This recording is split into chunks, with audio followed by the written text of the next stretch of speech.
Good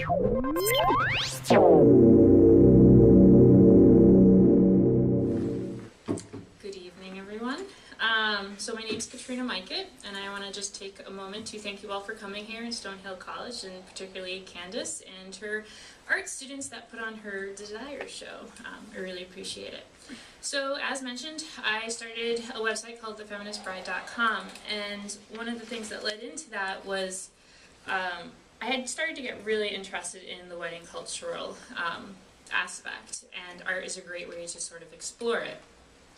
And so what I did was I started to uncover the history of the traditions and rituals that we practice here in the US. What I then do is I kind of analyze it and compare it to modern lifestyles. I create social commentary around these differences, and then I provide positive solutions that offer more parity within the rituals and traditions. So when I have my talks, I usually like to start with a metaphor for the current state of marriage. So think about marriage as a house. Ancient Rome built the foundation, the Victorian era built the framework, and then religion, individuals, culture, and businesses kind of furnished the house. Religion was squatting in it for a while, and then the government went and claimed it an eminent domain. Now it sort of sits in disrepair without any modern appliances. And it's just waiting for someone to come and fix it up. That's the current state of marriage. As neighbors, potential buyers, or frequent visitors to this house, we all have opinions on what's best for it and how to fix it up. How we come to be these so-called experts is through cultural hearsay. We come to understand marriage and its traditions through our family and our friends and our religion, but one thing that's really interesting within the last 100 years, the most influential aspects have been pop culture, media, and consumerism. And what's really interesting is that we accept what's handed down to us at face value. That's the Western ideal of honoring and respecting tradition. So what ends up happening is that we practice tradition for tradition's sake. Now, this practicing tradition for tradition's sake is a really interesting concept that I want to explore, because when it comes to understanding how our personal decisions are made within these traditions, it really has larger macro effects. And this is the focus of my talk today. Choice is a very complicated issue. From a feminist perspective, the old adage that the personal is political remains entirely and extremely true. Though the concept of choice is not limited to just women's studies. It touches probably a lot of fields a lot of you are studying here at Stonehill. If you've studied art or philosophy, you've probably looked at Adorno's cultural theory or Slavoj Žižek. If you're a psychology or sociology major, you're probably studying other people's decisions. And if you are studying business or economics, the impact of choices. So as academics, it's totally worth deconstructing the nature and effect of choice, but also to reflect on how it affects other people and ourselves. So in my research and interviews with fiancés, mainly brides, brides will tell me that their wedding and marriage decisions that they make are a product of third wave feminism and the right to choose whatever they want. Now, to clarify, third wave feminism kind of adopted the freedom of choice from the 60s, 70s second wave movement. The original purpose of it was to maintain reproductive rights. When third wave feminism came into the picture, they kind of used it and applied it to anything to justify a decision. So this philosophy application is actually called choice feminism and was coined by Linda Hirschman. The women I've interviewed exercise this choice rhetoric, which is the assumption that their personal choices, as scholars Lovejoy and Stone put it, operate outside any systems of constraint. What I'm going to argue is that there are, in fact, systems of constraint, and they affect women and the personal choices that they're made within them. Individual choices have a cumulative effect creating social norms and policies that constrain women in a way that may not be perfectly obvious to the casual observer. As the feminist bride, it's my job to ask, well, what are these systems of constraint? Do they really exist? Can a bride freely choose whatever she wants without contributing to her own marginalization? So to begin answering these questions, I thought I'd start at the very beginning with dating, since many of you, I assume, are probably at this stage of your life. So to go down to the history of dating, it actually started around the Industrial Revolution. Previous to the Industrial Revolution, Victorium decorum constricted women to arranged marriages and strict segregation from men. But what's interesting, when the Industrial Revolution came along, alongside the Ford assembly line, dating was invented. The late 19th century Industrial Revolution forced women out of the house and into the workforce. The demand for laborers and need for money encouraged ladies below the upper class to break away from the Victorian convention that kept them confined to the home. Lost fingers and unfair work conditions aside, women could leave the watchful eye of their parents, and with a little income in their pocket, they went out into the world and met men. The small increase in money and independence was revolutionary for our sex. More women could choose a partner based on love and less on need. However, the fact that women were less valued as workers incited an issue we still deal with today, the wage gap. Women's income couldn't afford to pay for romantic interludes. So men naturally became the one who paid on date, simply because they earned more. The concept of a man paying on a date is still common today. This act of chivalry, commonly considered a form of etiquette, is actually, in psychology terms, referred to as benevolent sexism. Benevolent sexism is actually a subset of ambivalent sexism. Benevolent sexism is the act that reinforces unequal gender roles through acts of kindness, and for this reason, it's actually terribly misguiding. It offers protection and adoration and affection to women who only fulfill traditional subordinate feminine gender roles. It puts them in a power of the weaker sex. For men, it puts them in the power of leadership and position.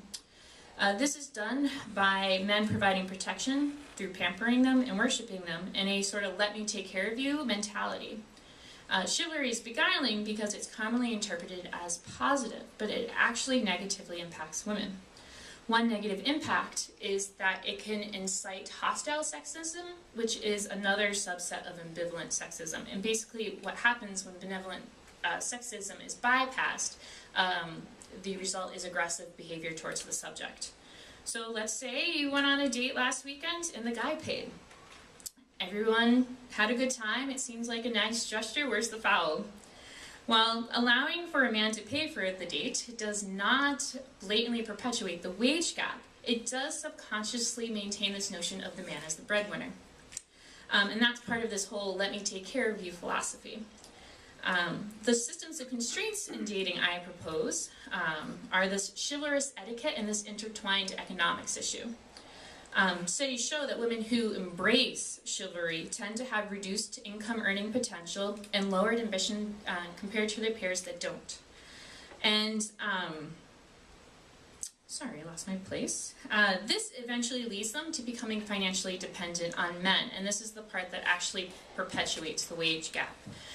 They also might accept it as a form of self-preservation if their only alternative is to experience hostile sexism. And that's really critical because women who are in abusive relationships tend to stay within them because of this hostile benevolent dichotomy. And to be fair, though it's seldom ever addressed, this breadwinner stereotype for men is actually pretty unfair due to its limiting nature, that men can only be the breadwinner. I've recently learned a really interesting fact that puts this into perspective, but men on their deathbed, their #1 regret because they fulfilled this breadwinner role is that they spent too much time working and not enough time with family. So these are a lot of reasons why it's a critical decision next time you're on a date to really think about who pays. Luckily, there are plenty of options to still consider and still have a good time. The first is the asker pays. And so in an equal opportunity world, all the women, feel free to do the asking as well. The second is split the bill down the middle, and the last is pay based on income proportion. Though this is a little controversial, because one, the couple has to have that talk about how much do you earn, but it also would highlight that wage divide that I'm talking about. Alright, so you've been dating someone for a while, you've worked out who pays for a date kinks, and you're ready to take the next step with marriage. If you're the person about to propose or thinking about accepting or declining a proposal, there are 3 systems of constraints in this case: gender, capitalism, and consumerism. The entire proposal process is skewed towards men. Typically, it's the men who buy the ring, ask the parents for permission, plan a big proposal, and get down on one knee. Women seldom take part in this activity. I was once talking to a bunch of girlfriends, and they all insisted they had the power to propose to the man of their dreams if they ever wanted to, but they all insisted they would prefer to be proposed to instead.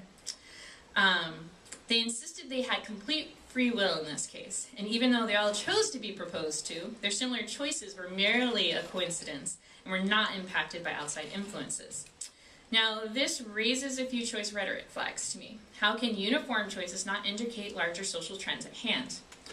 We've established that, historically, men have earned more of the bacon, which meant that they had the financial autonomy to take the next step in a relationship and buy the ring, much like they could afford to pay for a date.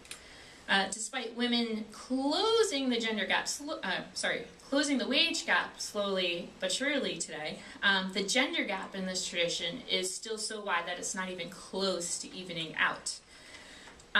The influence of capitalism is not limited to widening gender roles. It has driven consumers' practices as well, and those have maintained divided gender roles.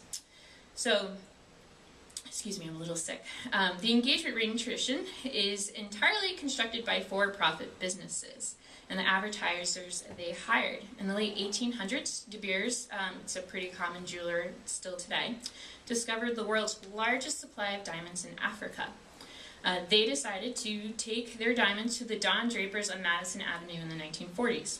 There, an advertising agency created a campaign to give a rock that had only been used for industrial purposes, at that point, emotional meaning.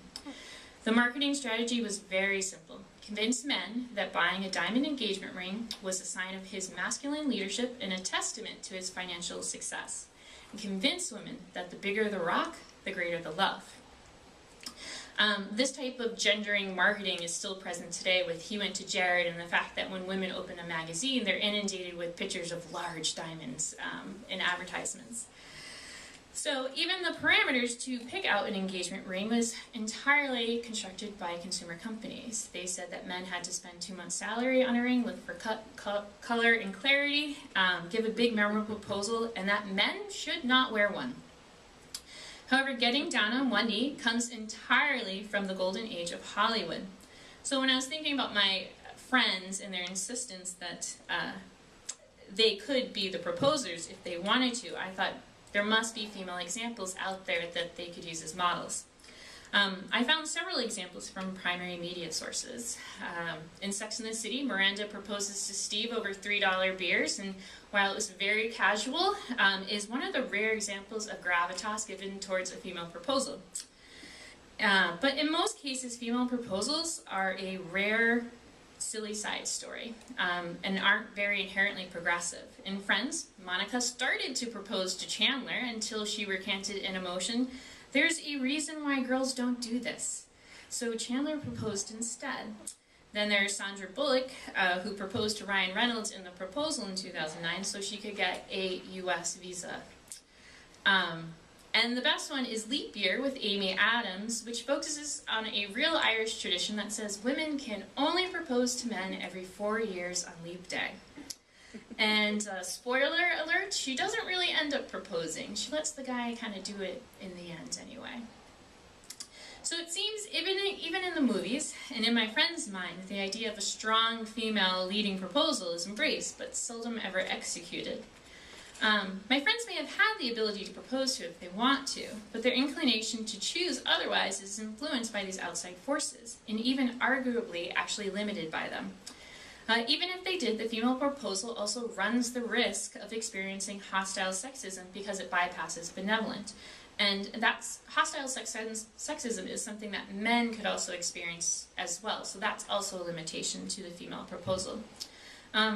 What this tells me is that it's incredibly difficult to create waves in a pre-existing social structure that is already resistant to change.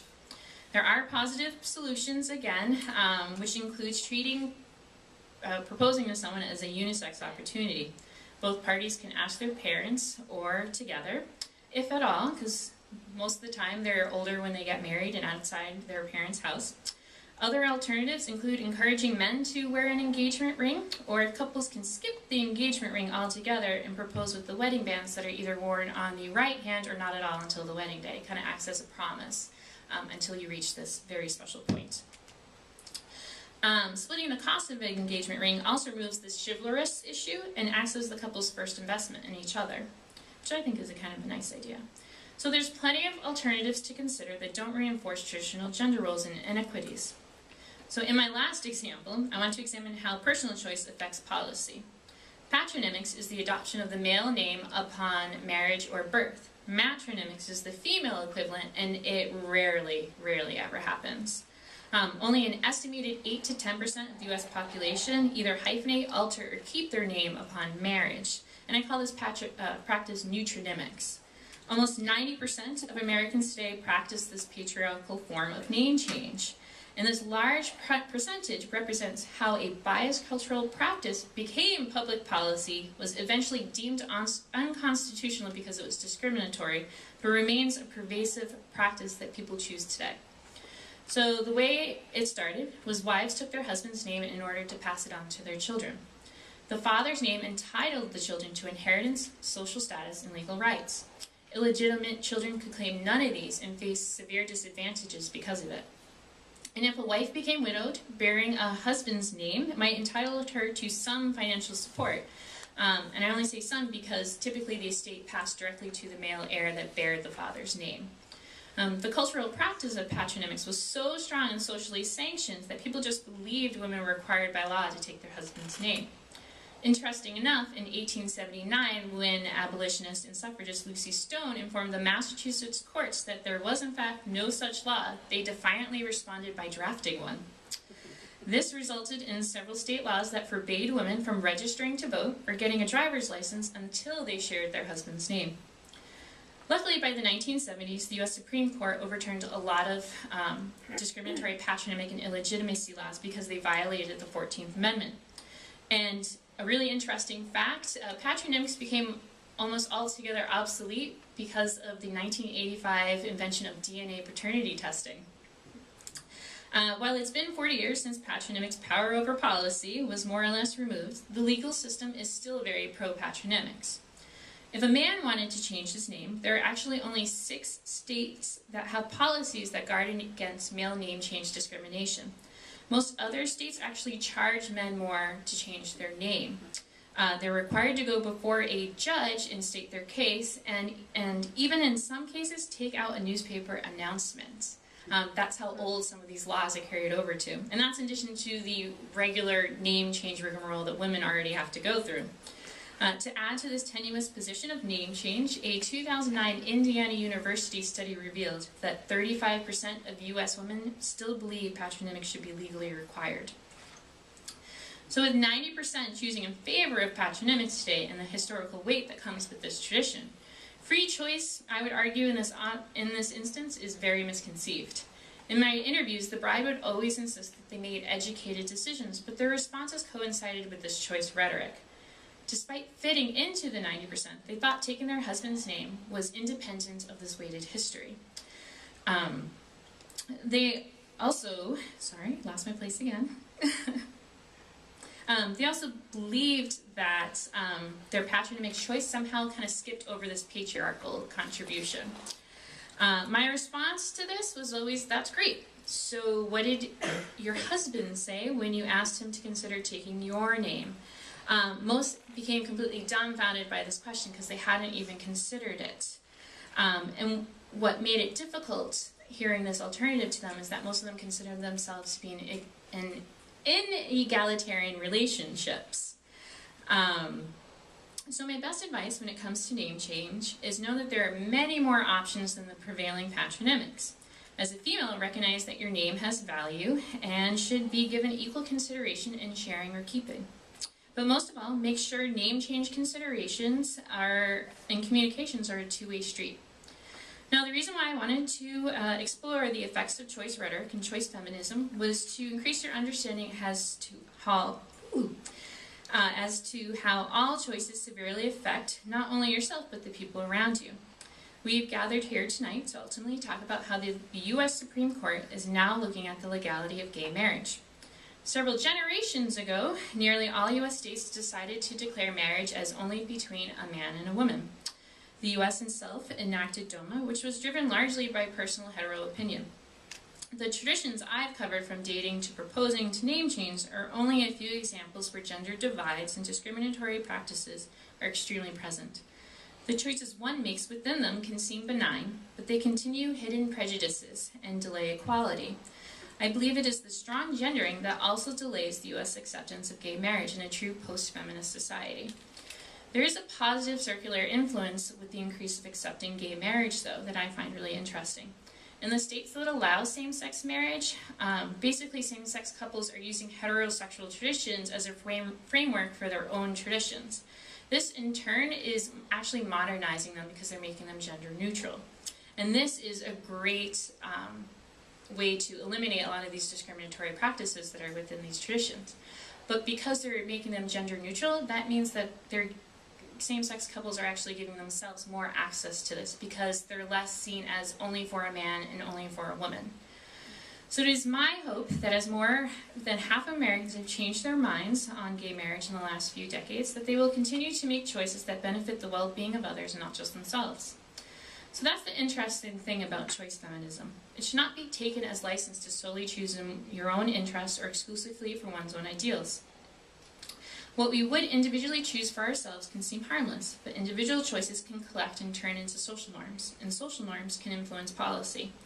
And what we subjectively choose for ourselves is never contained to ourselves either. Choosing in favor of the patriarchy, not just over the matriarchy, but equality for all, one, does not exempt people from not perpetuating any biased gender norms, and two, can prohibit minorities' advancements in overall equality. Choice requires critical thinking and responsibility. It is naturally constrained by our demographics, economics, culture, politics, and peers. And unfortunately, it's just never done freely.